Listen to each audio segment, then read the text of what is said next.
Ray and Josie had spent 40 years together, raising 2 children, Christine and Leo, and enjoying the fruits of their hard work. Ray, now retired, stayed active by playing golf despite some heart problems.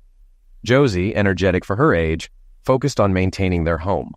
Though their marriage had faced challenges, it had settled into a familiar routine. However, cracks started to form. Josie, once content with their slower lifestyle, began to crave more. Ray believed they had adjusted to his health limitations, but Josie felt otherwise. Her growing dissatisfaction went unnoticed by Ray, creating an emotional distance that opened the door to something unexpected.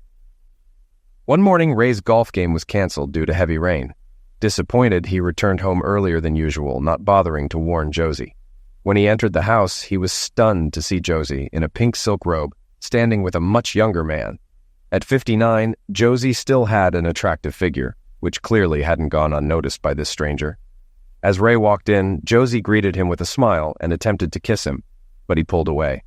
"Are you out of your mind, Josie? I'd rather not know where your mouth's been, though I can guess," Ray said, disgusted. Realizing what she had nearly done, Josie quickly introduced the young man, Luke, to her husband. Luke was about an inch shorter than Ray, but his fit, athletic build showed he was likely in his 20s or 30s, possibly a former college athlete. His short brown hair and average face didn't stand out, but he confidently placed a hand on Ray's shoulder. Ray held back the urge to react violently. "Nice to meet you. Josie has told me a lot about you. Don't worry, in 25 or 30 years, I'll probably have the same issues you think I have." Ray missed the closeness with Josie, but thought they were doing fine with some adjustments. Luke's smug smile irritated him, but Ray kept his cool. "Luke, get out of my house.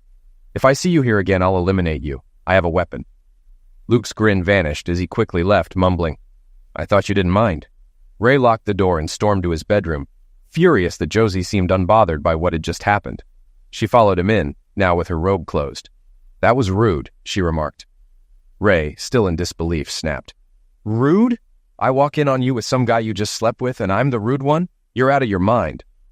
Josie softened, trying to touch Ray's shoulder, but he pulled away.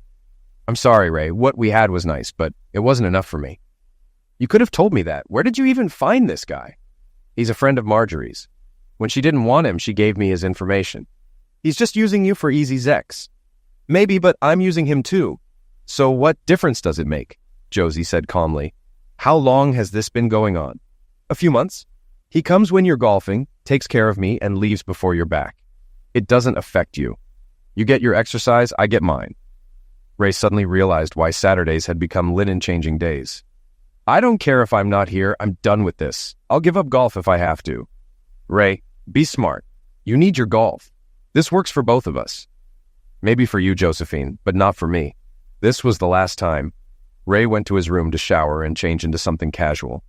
Meanwhile, Josie dressed and drove to Christine's house, where her daughter lived with her husband and 2 daughters. By the time Ray finished showering, the house was empty. With no note left, he assumed Josie needed space, which suited him fine since he felt the same. The shower helped Ray calm down. While he understood Josie's needs, he couldn't justify her actions. He knew he wouldn't have done the same if their roles were reversed, and he wasn't willing to overlook her betrayal. The next day was the 4th of July, a holiday the family had always celebrated together. Ray prepped marinated chicken, hamburgers, and hot dogs for the younger kids, eager to spend time with everyone. The barbecue went smoothly, with friends and family gathering. Josie looked radiant, laughing and smiling as if nothing had happened. Though Ray was still hurt by what he'd discovered, he considered forgiving her once, given their long marriage. As guests began to leave, Ray excused himself for a nap, wanting to rest before the evening fireworks. After a couple of hours, he woke feeling refreshed, ready to enjoy the night. He changed and went to the living room where his family sat around the table. Josie was at the far end, with his granddaughters Julia and Allison, Christine and her husband Eric, and his son Leo and wife Rebecca. The atmosphere felt heavy, and Ray realized they were staging an intervention. Christine spoke first. "We need to talk about Mom." Ray glanced at Josie, her face unreadable, and then back at his daughter. "What about Mom?" "She told us about Luke," Christine said. Ray was stunned. "She told you?" "Yes, and about your issues," Christine confirmed. Ray stared at his wife, stunned that she had shared such personal details with their family. "My problems? This doesn't concern any of you." "But Mom's happiness does," Christine responded. Ray turned to Josie. Are you unhappy? I am happy, Ray. Please don't doubt that, Josie replied. Christine interrupted again. But Mom has needs, and well, you can't meet them, isn't that true? So I'm selfish for not accepting this? We're not labeling it that way, Dad. We're just saying you should support Mom taking care of things quietly, since you can't, Christine explained. Ray looked around the room, realizing his family seemed to accept, or at least tolerate, Josie's infidelity. He felt older and more defeated than ever. Do you all agree? Ray asked, searching their faces. They nodded, though some hesitated. He needed clarity. Leo, do you agree with this? Ray asked his son. Yes, it'll help Mom, Leo said. Eric? Ray turned to his son-in-law, expecting no disagreement. I don't see it being a big problem, Eric replied. Rebecca? Ray asked his daughter-in-law, who seemed to shy away. Well, as long as she's discreet, Rebecca said uncertainly. Finally, Ray turned to his granddaughters. They were part of a different generation, and he wasn't sure where they stood on this issue. What about you girls? Grandpa, we shouldn't be involved, Julia, the eldest, said. Come on, you're almost adults. I'm sure you have opinions, Ray pressed. Julia and Allison exchanged glances, then looked at their parents, who urged them to speak. Ray knew what was coming. They had been convinced to side with their grandmother. Well, a lot of our friends are fine with their partners seeing other people. It's just Zex, Julia finally said. It's just Zex. Ray had expected to hear this eventually. Josie had clearly manipulated everyone to get her way and keep her affair going. Realizing there was no point in arguing, Ray looked at Josie, who was watching him eagerly. That's it, Josephine. Majority rules. You'll get what you want. Josie's face lit up with satisfaction. Ray turned to leave, but heard her call his name. For a moment, he hoped she might reconsider, but instead she asked, Can I tell Luke you were joking about eliminating him? Sure, I'm going for a drive. Dad, it's time for the fireworks, Leo reminded him. Go without me. I don't want to go, Ray replied. As he left the house, he heard cheers behind him. Glancing through the window, he saw Josie being hugged by the family, united in their support of her affair. She was already calling Luke to confirm their next meeting, assuring him that Ray had backed down. The family piled into the car, chatting and laughing as they headed to the fireworks, confident Ray would come around. Meanwhile, Ray drove to a quiet hill overlooking the city, a place he often went to think. He was deeply hurt by his family's betrayal, feeling cast aside and useless. Their support of Josie's infidelity made him feel like an outsider, as if he had been discarded, much like the old stories of elders being abandoned when they were no longer seen as useful. All Ray wanted was to sleep, but napping during the day had its downsides. It was after midnight when he finally returned home. He saw that Christine's car was still there, along with Josie's, but everyone else had left. As he approached, Josie opened the front door, likely alerted by the sound of his car alarm. Where have you been? I was so worried, she said. Ray walked past her without responding. Christine sat on the sofa, looking at him curiously. Why are you still here? He asked. Mom was worried when you didn't come back after the fireworks. Everyone else had to leave early, so I stayed. You could have answered your phone, Christine replied. Ray glanced at his phone, remembering he'd turned it off earlier. As you can see, I'm fine. You can go home. Christine was shocked. Her father was usually kind and polite, but this was different. She watched him head to his bedroom and shut the door. She grabbed her purse, kissed her mom goodbye, and left. By the time Josie finished cleaning, Ray was already asleep. The house remained quiet the following week. Josie knew Ray wasn't happy with her affair, but believed he would come to terms with it because he loved her. She was confident he would eventually forget or push it aside. For Ray, though, it felt like his life had crumbled. After decades of being a devoted family man, he was now cast aside by the very people he had prioritized. Josie's decision to involve the family in her affair marked the end of their marriage in his eyes. Their support of her betrayal shattered his sense of belonging in the family. Everything he had built was slipping away. On Saturday, Ray followed his routine and drove to the country club to meet his golf group. These were 8 older men who mixed up their foursomes weekly. Though Ray tried to focus on the game, he knew exactly what was happening at home. His performance wasn't the worst, but it was the worst he'd had in a while. Smiling through the light-hearted jokes felt nearly impossible. Josie watched Ray leave for golf at 7 a.m., hoping to show affection with a kiss, but he remained cold and distant. Though she hated hurting him, she pushed the thought aside. When Luke arrived, she had him parked down the street to avoid attracting attention. After he knocked, she let him in, wearing only a robe. which quickly ended up on the floor as they kissed passionately. Luke lifted her into his arms and carried her to the bedroom, where their encounter lasted about 2 hours. Afterward, Luke showered while Josie made the bed and started laundry. By the time Ray was expected home, everything was in order. When Ray didn't return by 2 o'clock, Josie became slightly concerned. By 3 o'clock, she started calling him, but all calls went to voicemail. By 5 o'clock, with still no word, her worry grew. By 7 o'clock, she called Christine for help. Soon, Christine, her husband Eric, and their daughters were at Josie's house. Eric went to the country club where he learned Ray had left hours earlier. Christine called the police, but they couldn't officially file a missing person report yet. With no way to reach Ray's golfing friends, the family was left to wait anxiously. Around 11 p.m., Julia saw headlights coming up the driveway. Sensing a confrontation, she and her sister went upstairs, while Eric, already asleep, stayed in Leo's old room. Only Josie and Christine remained to face Ray. Ray entered the house, unsurprised to see Josie waiting in the hallway and only mildly surprised to find Christine still there. He had seen her car outside but assumed she might leave them alone. Clearly, she was staying to support her mother. "Where have you been?" Josie snapped. "I was playing golf," Ray replied calmly. "Not afternoon, you weren't there anymore." "True. After golf, I had lunch at the clubhouse. Then I saw the new Dwayne Johnson movie. Not bad, a bit cliched, though." "I don't care about the details, Raymond," Josie shot back. "You asked where I was," Ray muttered. "I want to know why you didn't come home and why you ignored your phone." "My phone didn't ring," Ray said, showing her it was off. "And I didn't come home because I didn't want to be here when your friend was—" Josie, frustrated, said, "Everything was cleaned up long before you finished golf. There was no reason for you to stay out all day." "As I said, I won't be here at the same time as your friend. It's late. I'm going to bed." Ray walked past Josie, briefly meeting Christine's gaze but saying nothing as he went to the bedroom. He expected one of them to follow, but neither did. As he got ready for bed, he overheard voices in the hallway and realized Christine's family was gathered in the house. Great, he thought. By the time Josie came to bed, Ray was already asleep, or pretending to be. She considered waking him to talk, but decided against it. The following weekend passed similarly. Josie neither called nor texted. She had accepted that Ray would be gone all day and used the time to thoroughly clean the house again. However, as the day dragged on, Josie started feeling uneasy being alone. So she called Christine, who agreed to come over and keep her company until Ray got back. Eric and the girls stayed home, but Christine came to support her mother. Ray arrived home around 11 p.m., surprised to see Christine's car parked at the curb again. He wondered if another confrontation was brewing.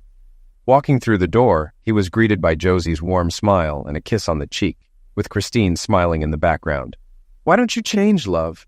Then you can tell me what you've been up to all day," Josie said softly, almost cheerfully. Ray was a bit confused. Josie seemed more relaxed than usual, her good mood intact. It didn't take him long to assume she'd had her usual meeting with Luke earlier in the day, which had left her in high spirits. Sighing, Ray went to the bedroom to change into his pajamas.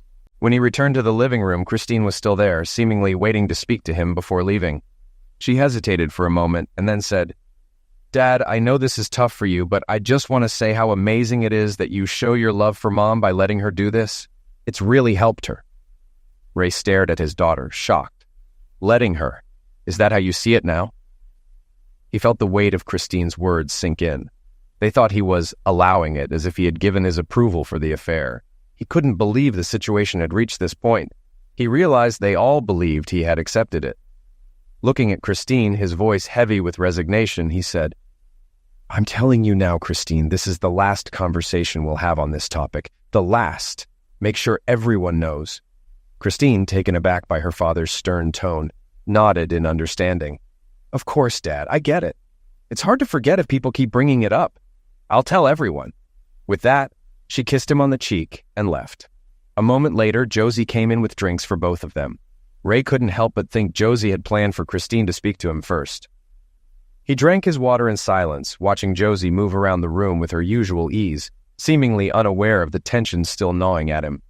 This pattern continued for months. Josie enjoyed her relationship with Luke, while Ray found new ways to occupy his time. He still played golf every Saturday morning and watched movies, but he began exploring other activities as well. He tried mini-golf, bowling, and even arcade games. He wasn't very good at them, but he had fun. finding some solace in these new distractions. At home, life settled into a routine, or at least what passed for normal. Luke was never mentioned. Every evening, Ray and Josie had dinner together and pleasant, if ordinary, conversations. Their closeness had shifted, but Josie, convinced her relationship with Luke didn't affect her marriage, continued showing love and affection toward Ray. If she noticed that Ray rarely reciprocated, she didn't mention it, perhaps too comfortable in the situation she had created. Maybe because Ray never brought up Luke, she believed he was more okay with it than he really was. Ray was in for a shock when Thanksgiving arrived. "Mom, Luke's here," Christine called from the front of the house. Ray, sitting in a chair reading the newspaper, froze. If he had been drinking something, he would have spat it out. His hands tightened around the paper as the words echoed in his head. "Oh, good," Josie said. "I wasn't sure he'd make it." Ray felt a surge of anger rise in him. He pressed the lever on the chair, lowering the footrest, and stood up, seething. "What the hell is he doing here?" he demanded, glaring at Josie. "I invited him for Thanksgiving," she replied calmly. "He doesn't have family in town, and he had nowhere to go." "I told you I wouldn't be here at the same time as him. That's why I'm not around on Saturdays." Ray's voice trembled with rage. "And now you invite him to my house for a family holiday?" "This is my home too, Raymond. He's not here for Zex. It's just dinner. I expect you to behave," Josie said coldly, standing firm. Ray couldn't believe what he was hearing. Josie turned and walked to the front door to greet Luke, introducing him to their children, their spouses, and their granddaughters, as though it were the most natural thing in the world. She took Luke's hand and led him into the living room to meet Ray. But when they turned the corner, Ray was no longer there, or at least not in the chair where he had been moments before. Josie looked around, puzzled, before realizing he had left. She headed to the kitchen, hearing the garage door motor start. She arrived just in time to see the door lowering as Ray's car pulled out of the driveway. "Was that Dad who just left?" Christine asked, noticing the taillights disappear. "Yes, it was," Josie responded irritably, heading to her bedroom to gather her thoughts. Luke, looking uneasy, approached Christine. "Should I go? Maybe it'd be better if I left," he asked. "No, Luke, it's fine. This is my dad's problem, not yours. You're always welcome here." Luke hesitated, clearly not wanting to cause more trouble, but when Christine reassured him, he nodded and stayed. The family and Luke bonded over dinner, and despite the underlying tension, the evening went smoothly. Luke engaged with Leo and Eric, chatting about football while the women went shopping. No one noticed when Ray's car passed by later that night. By the time everyone returned from shopping, Leo and Eric had dozed off on the couch, and Ray was still gone. Concerned, Christine woke her husband and kids, sending them home, but she stayed behind to keep her mother company. Leo and Rebecca left, leaving the house quiet as Josie and Christine waited for Ray. Ray came home around midnight, hoping Josie had gone to bed by then, but as soon as he stepped inside, she was there waiting. "Where have you been all day?" she demanded, her voice sharp with frustration. "I went to Denny's for Thanksgiving dinner, then caught a few movies," Ray replied calmly. "We had a great meal right here, and you went to Denny's? Why would you do that?" "It's not about the food, Josephine. It's about the company." Josie's frustration peaked. "I can't believe a 64-year-old man can't be polite to a guest I invited into our home. I would never treat someone you invited like that." "I told you I wouldn't be in this house at the same time as him. That didn't just mean when he's here for Zex. I meant any time, and you knew that. Yet you did it anyway. It was just dinner, Ray. Maybe for you," Ray said, raising his newspaper between them, ending the conversation. After 5 minutes of silence, Christine knelt beside him, her voice soft, almost childlike. "Dad, please try to understand that he means a lot to her. She doesn't love him, but she cares about him. She didn't want him to be alone for the holiday." Ray sighed. "And you don't think there's a problem with Mom's friend becoming part of the family?" "He's not family, Dad. He's just a friend like anyone else." Ray realized the argument was over. "Of course, Christine. I understand." Christine looked relieved. "I hope so, Dad. See you later." She kissed him on the cheek and left. Josie didn't appear again that night. When Ray finally dragged himself to bed, Josie was already asleep. Thanksgiving marked a turning point in some ways. Displays of affection between Ray and Josie almost vanished. They lived more like neighbors than a married couple. Josie believed her decision to have a lover was justified by Ray's condition, viewing his reaction as selfish and driven by pride. Ray, however, saw it as the ultimate betrayal of their decades-long marriage. They only communicated when necessary, and the love that had sustained them for over 40 years had faded. When Josie mentioned needing to do last-minute shopping on Christmas Eve, Ray didn't say a word, although she hadn't needed to do that in years. He knew where she was going.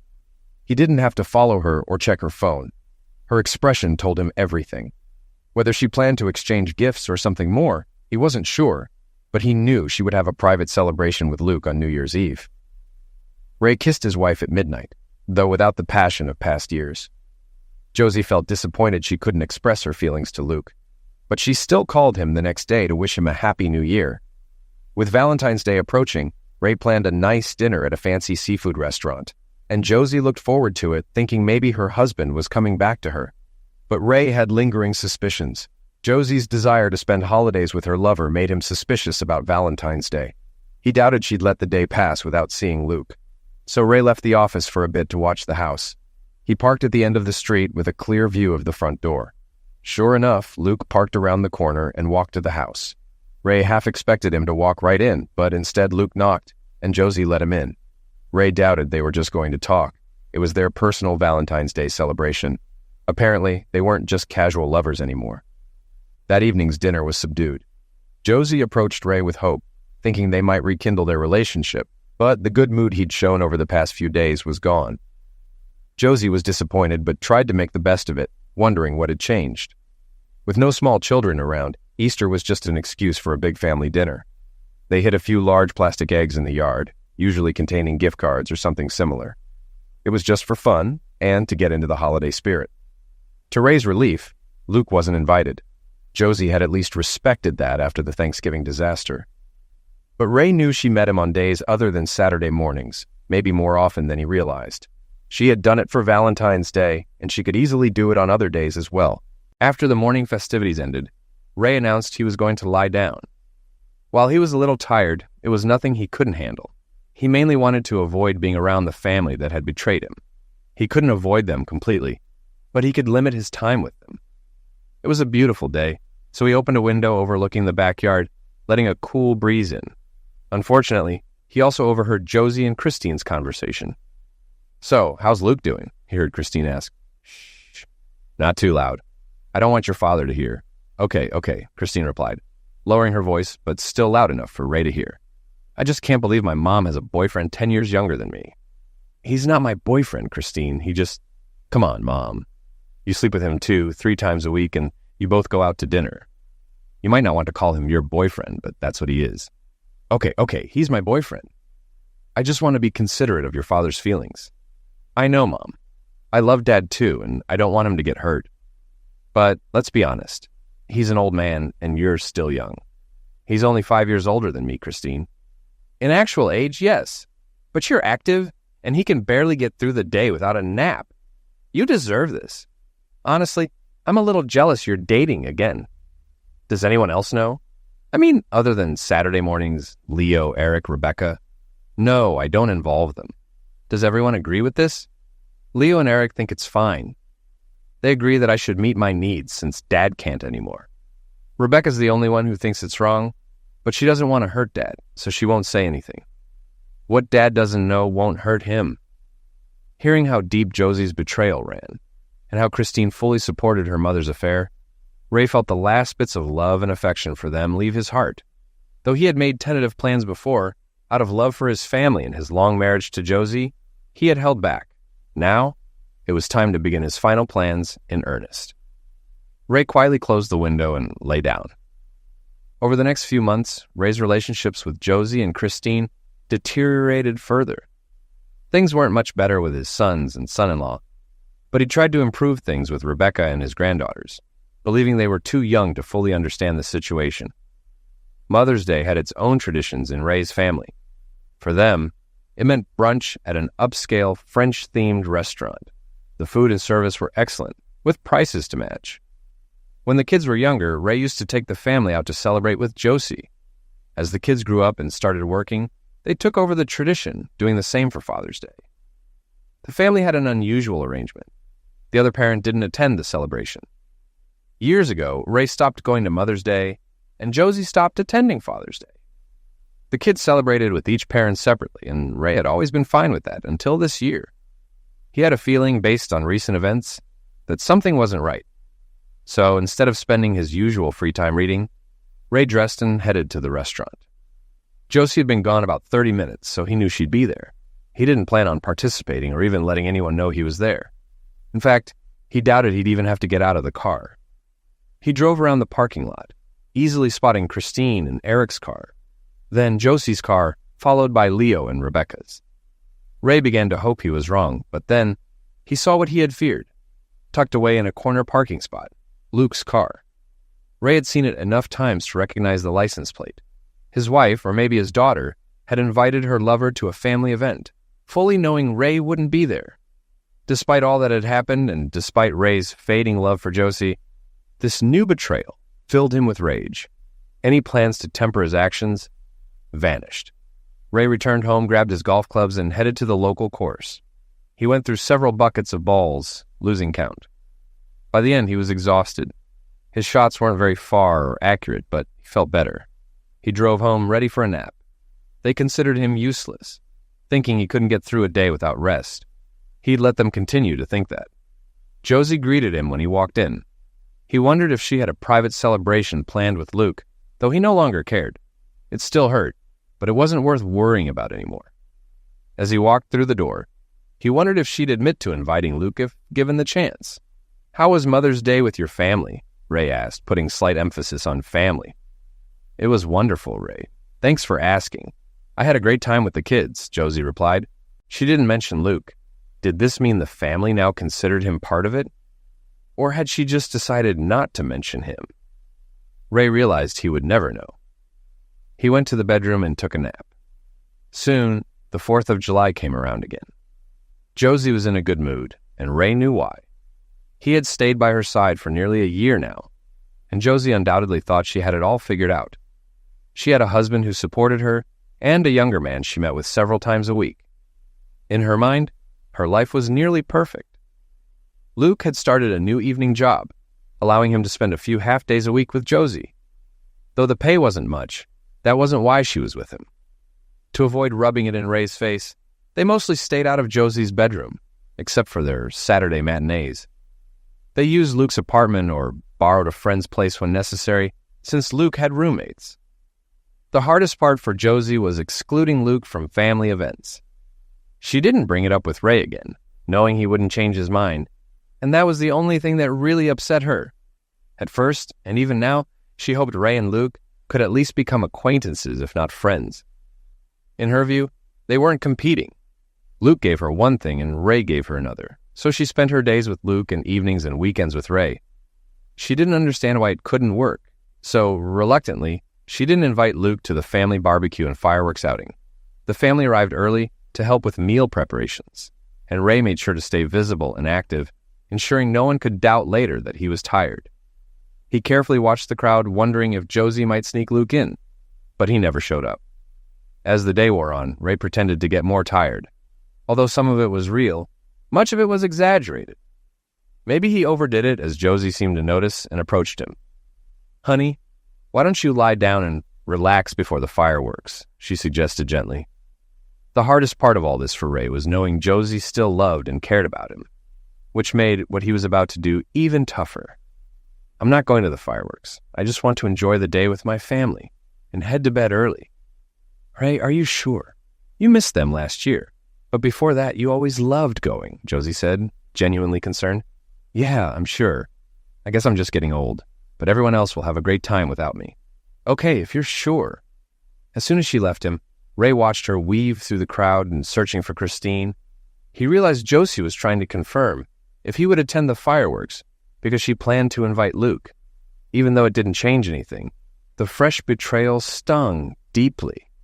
As the evening progressed, most guests left, leaving only family. Josie, Christine, Leo, and Eric all stopped by to ask Ray again if he wanted to join them for the fireworks, expressing how much they'd miss him. Ray saw through it, realizing his family was slipping away from him. As they prepared to leave, he swallowed his anger and said a few words to each family member. Despite the past year, he cherished the memories of their time together and would miss those moments. He hugged his granddaughters the longest. Ray watched with a heavy heart as the family piled into Christine's minivan, laughing and happy, not even noticing his absence. He tried to push them from his mind and focused on his next steps. The family returned later than usual, giving Josie time alone with Luke. Luke thanked them for including him, especially since he had no close family nearby. Although only Josie spent much time with him, the family had come to accept him as part of their extended circle and appreciated how happy he made Josie. They said their goodbyes at the park since he couldn't come back to the house. When the family got home, they tried to be quiet so as not to disturb Ray. They poured drinks and sat around the dining room table to chat for 30 to 45 minutes before Josie suddenly remembered Ray and asked Leo to check on him. Leo got up and slowly walked into the bedroom. He didn't find Ray asleep, but noticed the bedspread pulled back, revealing the snow-white sheets Josie always insisted on. On the bed, he saw Ray's wedding ring and a flash drive. This wasn't a good sign. "He's not there," Leo said when he returned. "What do you mean he's not there?" Josie asked. "He's gone, Mom. No one's been in the bed, and I found this on the sheets," Leo replied, holding up the ring and flash drive. Not fully believing it, Josie rushed to the bedroom and saw for herself that the bed was unused. When she returned to the living room, Eric was already connecting the flash drive to the laptop. The drive contained only one large file. Josie nodded to Eric and he double-clicked it. The video began playing, and at first they saw a blank wall but heard voices. Moments later, Ray appeared on camera. "Is it recording?" Ray asked someone off-screen. "Yes," a woman's voice replied. Ray turned to the camera. "Good evening, everyone. If I've timed this right, you're watching this a little after 10 p.m., just back from the fireworks show." Everyone reflexively looked at the clock and saw it was nearly 11 p.m. They hadn't bothered to check on Ray when they got home. "At this moment, I'm on a plane flying far beyond the borders of the United States. In case you're wondering, I won't be coming back." "No," Josie cried, breaking into tears. "You betrayed me."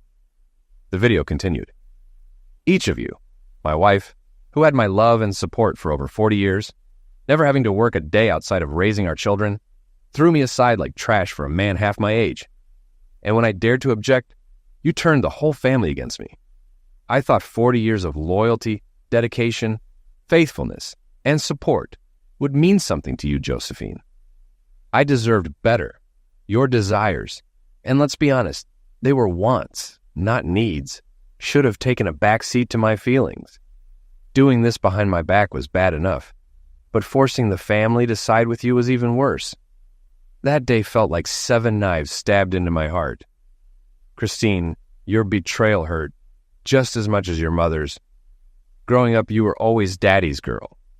We did everything together. Knowing that you supported your mother in cheating on me, your own father, broke my heart more than anything she did."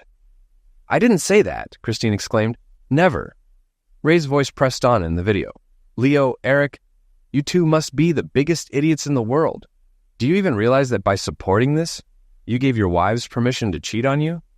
Leo, I don't think Rebecca would do this, but after what I've heard from Christine, you should be concerned. Eric, if Christine ever claims you're not satisfying her, she'll walk away. She's already told her mother how jealous she is." Eric looked over at Christine, who shook her head as Ray's words echoed through the room. "No, baby, I never said that. I would never do that," Christine protested. Ray's voice didn't waver. "And what about you, Eric? You can't really object to what's happening, can you? You've already said it's normal for Josie. Or is it only normal because it wasn't happening to you? What will happen when it's your turn?" Christine will deny she'd ever do such a thing, but ask her if she thinks it would be wrong for her. Why was it okay for her mother? Her answer will tell you everything. Eric paused the video and looked at his wife. "You said you were jealous of your mom?" "I don't remember exactly what I said.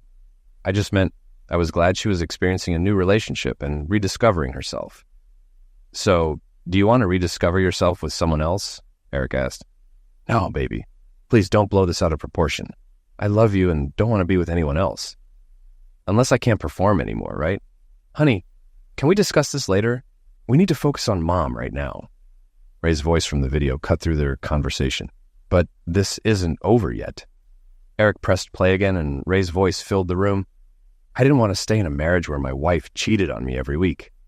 I certainly wasn't going to stick around when I found out it was happening several times a week.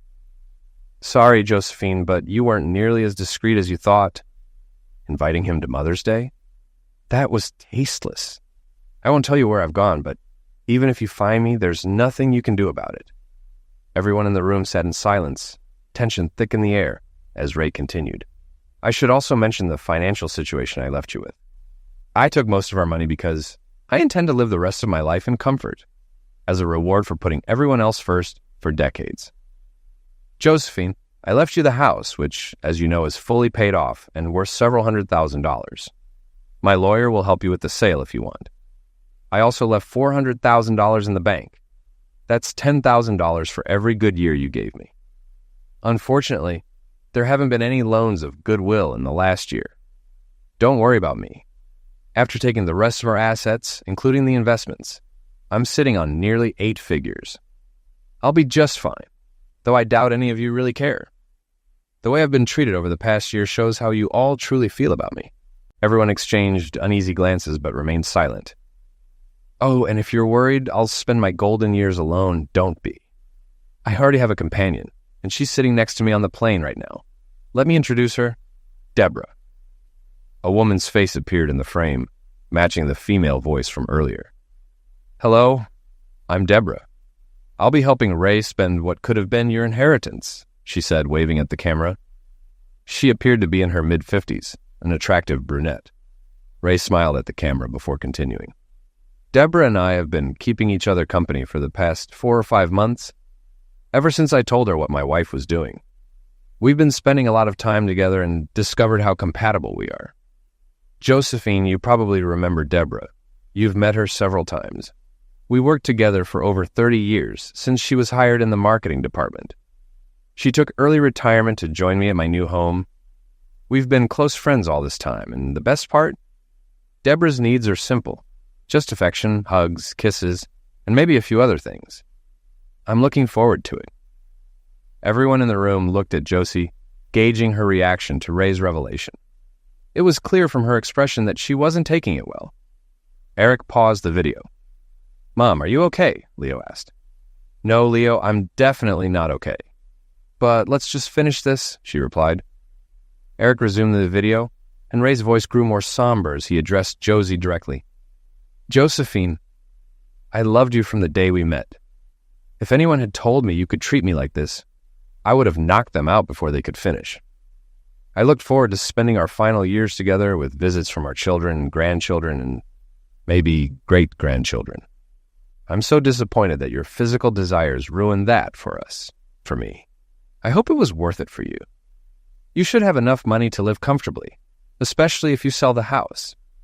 If you need more, I'm sure the children who supported your romance will support you financially as well. After all, it was my money that got them through college and into their good jobs, so I had a lot to do with that. The tension in the room thickened as Ray's voice continued. It was a terrible year, and things kept getting worse. I knew about the extra time you spend with him each week. I could have ended this months ago, but I liked the idea of declaring my independence on Independence Day, so I waited. Part of me will always love you, or at least what we had. I wish things were different, but somewhere along the way, you forgot that marriage is about us, not just you and me. I never made decisions that would benefit me and hurt you, unlike what you did with Luke. You probably thought I'd come to terms with it, maybe because I always sacrificed for you. But it doesn't matter now. It's done and can't be undone. For your sake, I hope it was worth it. Goodbye, Josephine. I'll miss you and what we could have had. Ray looked directly at the camera, and the screen went black. Everyone in the room was in tears, some more than others. None of them had expected Josie and Luke's relationship to drive Ray away. In the past, Ray had always conceded to Josie's wishes, and they assumed this time would be no different.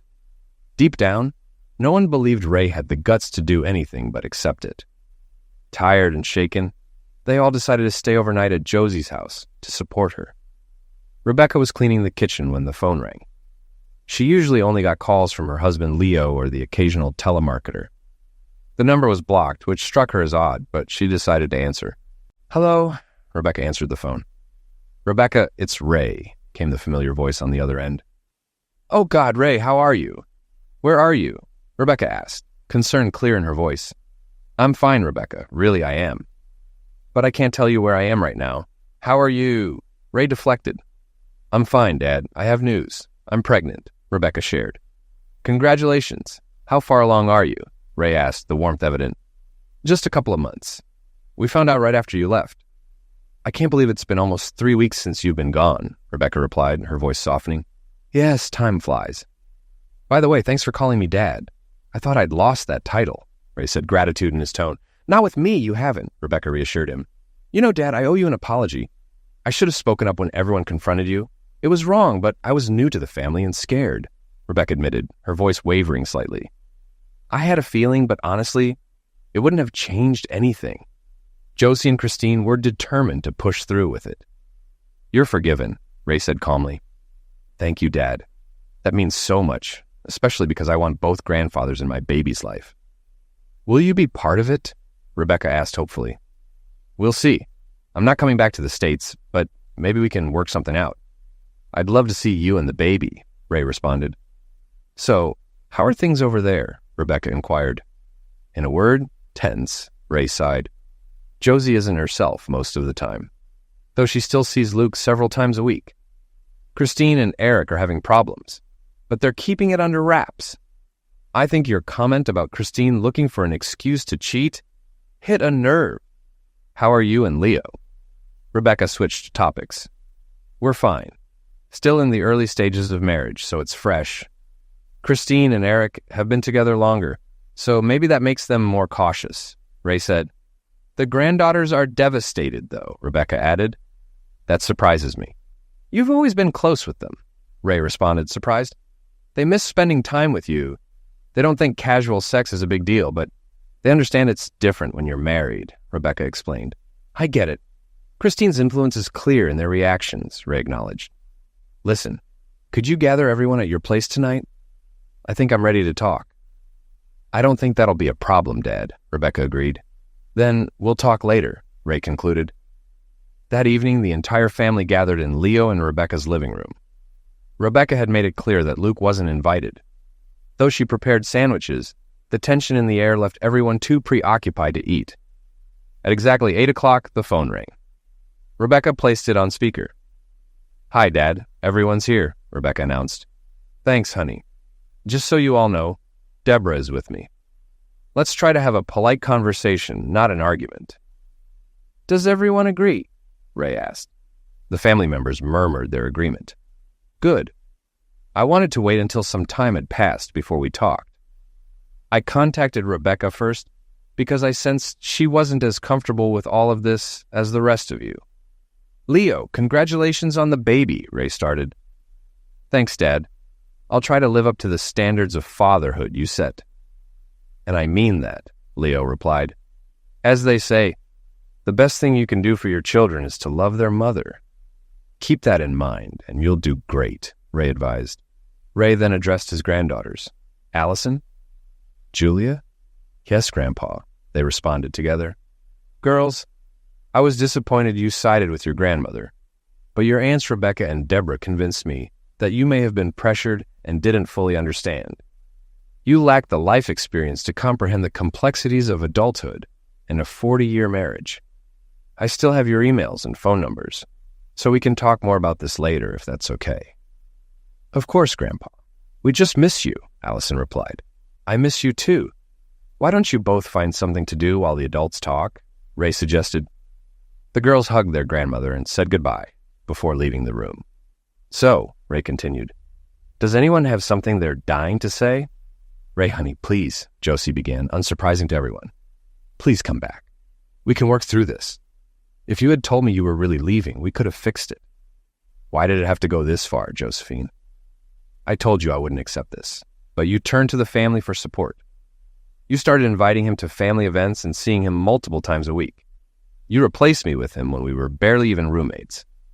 I finally had enough. But you didn't say anything else. I thought you had accepted it. Thought it was just something I did," Josie said, her voice shaking. Ray looked at her, his tone firm. "It drove a wedge into our marriage, and there was no way out but this. From the moment you chose him over me, Our marriage was doomed. I'm so sorry, Ray. Can't we? Josie began, her voice filled with desperation. No, Josephine, we can't, Ray interrupted. Even if I wanted to, and I don't, I've made a commitment to Deborah and I intend to keep it. What about your commitment to me? You made that one first, Josie pressed, tears welling up. Yes, I did. And I would still be honoring it if you hadn't broken yours. But when you did, it freed me from mine and gave me the chance to make a new one, which I have, Ray responded. The room fell into a heavy silence, the only sound being Josie's soft sobs. Josie, Ray said gently, I'm sorry, but there's no point in continuing this. Whether you meant to or not, you pushed me away. There's no turning back. Without another word, Josie stood and quietly left the room, heading towards Christine and Eric's bedroom. Christine, watching her mother leave, spoke up, her voice cold. Very nice, Daddy. Did you call just to hurt Mom and make her cry? All because your ego couldn't handle another man making her feel better? Ray, unfazed, responded, Is that really how you see it, Christine? Eric, how's your ego holding up? Is it ready to accept another man making your wife feel better than you?